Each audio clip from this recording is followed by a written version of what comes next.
22वां अध्याय। भिन्न भिन्न ग्रहों की स्थिति और गति का वर्णन। राजा परीक्षित ने पूछा, भगवान, आपने जो कहा कि यद्यपि भगवान सूर्य राशियों की ओर जाते समय मेरु और ध्रुव को दाईं ओर रखकर चलते मालूम होते हैं, किंतु वस्तुतः उनकी गति दक्षिणावर्त नहीं होती, इस विषय को हम किस प्रकार समझें? श्री सुखदेव जी ने कहा, राजन, जैसे कुम्हार के घूमते हुए चाक पर बैठकर उसके साथ घूमती हुई चींटी आदि की अपनी गति उससे भिन्न ही है, क्योंकि वह भिन्न भिन्न समय में उस चक्र के भिन्न भिन्न स्थानों में देखी जाती है। उसी प्रकार नक्षत्र और राशियों से उपलक्षित काल चक्र में पड़कर ध्रुव और मेरु को दाएं रखकर घूमने वाले सूर्य आदि ग्रहों की गति वास्तव में उससे भिन्न ही है, क्योंकि वे काल भेद से भिन्न भिन्न राशि और नक्षत्रों में देख पड़ते हैं। वेद और विद्वान लोग भी जिनकी गति को जानने के लिए उत्सुक रहते हैं, वे साक्षात आदि पुरुष भगवान नारायण ही लोगों के कल्याण और कर्मों की शुद्धि के लिए अपने वेदमय विग्रह काल को 12 मासों में विभक्त कर वसंतादि 6 ऋतुओं में उनके यथा योग्य गुणों का विधान करते हैं। इस लोक में वर्णाश्रम धर्म का अनुसरण करने वाले पुरुष वेदत्रयी द्वारा प्रतिपादित छोटे बड़े कर्मों से इंद्रादि देवताओं के रूप में और योग के साधनों से अंतर्यामी रूप में उनकी श्रद्धा पूर्वक आराधना करके सुगमता से ही परम पद प्राप्त कर सकते हैं। भगवान सूर्य संपूर्ण लोकों के आत्मा है। वे पृथ्वी और द्युलोक के मध्य में स्थित आकाश मंडल के भीतर काल चक्र में स्थित होकर 12 मासों को भोगते हैं, जो संवत्सर के अवयव हैं और मेष आदि राशियों के नाम से प्रसिद्ध है। इनमें से प्रत्येक मास चंद्रमान से शुक्ल और कृष्ण 2 पक्ष का, पितृमान से 1 रात और 1 दिन का तथा सौरमान से 2.25 नक्षत्र का बताया जाता है। जितने काल में सूर्य देव इस संवत्सर का 6ठा भाग भोगते हैं, उसका वह अवयव ऋतु कहा जाता है।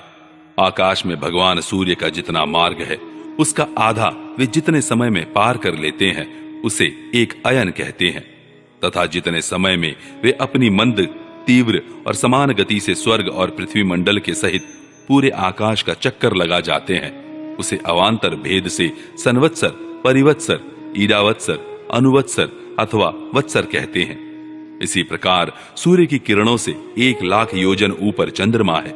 उसकी चाल बहुत तेज है, इसलिए वह सब नक्षत्रों से आगे रहता है। यह सूर्य के 1 वर्ष के मार्ग को 1 मास में, 1 मास के मार्ग को 2.25 दिनों में और 1 पक्ष के मार्ग को 1 ही दिन में तय कर लेता है। यह कृष्ण पक्ष में क्षीण होती हुई कलाओं से पितृगण के और शुक्ल पक्ष में बढ़ती हुई कलाओं से देवताओं के दिन रात का विभाग करता है तथा 30-30 मुहूर्तों में 1-1 नक्षत्र को पार करता है। अन्नमय और अमृतमय होने के कारण यही समस्त जीवों का प्राण और जीवन है।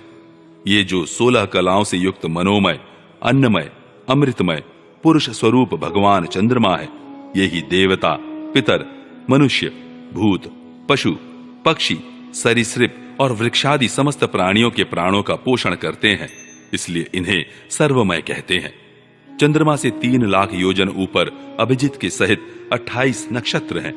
भगवान ने इन्हें काल चक्र में नियुक्त कर रखा है, अतः ये मेरु को दाईं ओर रखकर घूमते रहते हैं। इनसे 2 लाख योजन ऊपर शुक्र दिखाई देता है। यह सूर्य की शीघ्र, मंद और समान गतियों के अनुसार उन्हीं के समान कभी आगे, कभी पीछे और कभी साथ साथ रहकर चलता है।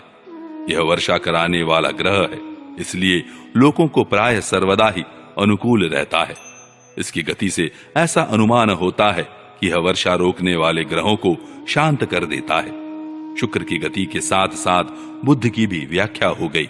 शुक्र के अनुसार ही बुध की गति भी समझ लेनी चाहिए। यह चंद्रमा का पुत्र शुक्र से 2 लाख योजन ऊपर है। यह प्रायः मंगलकारी ही है, किंतु जब सूर्य की गति का उल्लंघन करके चलता है, तब बहुत अधिक आंधी, बादल और सूखे के भय की सूचना देता है। इससे 2 लाख योजन ऊपर मंगल है। वह यदि वक्र गति से न चले तो 1-1 राशि को 3-3 पक्ष में भोगता हुआ 12 राशियों को पार करता है। यह अशुभ ग्रह है और प्रायः अमंगल का सूचक है। इसके ऊपर 2 लाख योजन की दूरी पर भगवान बृहस्पति जी हैं। ये यदि वक्र गति से न चले तो 1-1 राशि को 1-1 वर्ष में भोगते हैं। ये प्रायः ब्राह्मण कुल के लिए अनुकूल रहते हैं। बृहस्पति जी से 2 लाख योजन ऊपर शनैश्चर दिखाई देते हैं। ये 30-30 महीने तक एक एक राशि में रहते हैं, अतः इन्हें सब राशियों को पार करने में 30 वर्ष लग जाते हैं। ये प्राय सभी के लिए अशांति कारक हैं। इनके ऊपर 11 लाख योजन की दूरी पर कश्यपादि सप्तऋषि दिखाई देते हैं। ये सब लोगों की मंगल कामना करते हुए भगवान विष्णु के परम पद ध्रुव लोक की प्रदक्षिणा किया करते हैं।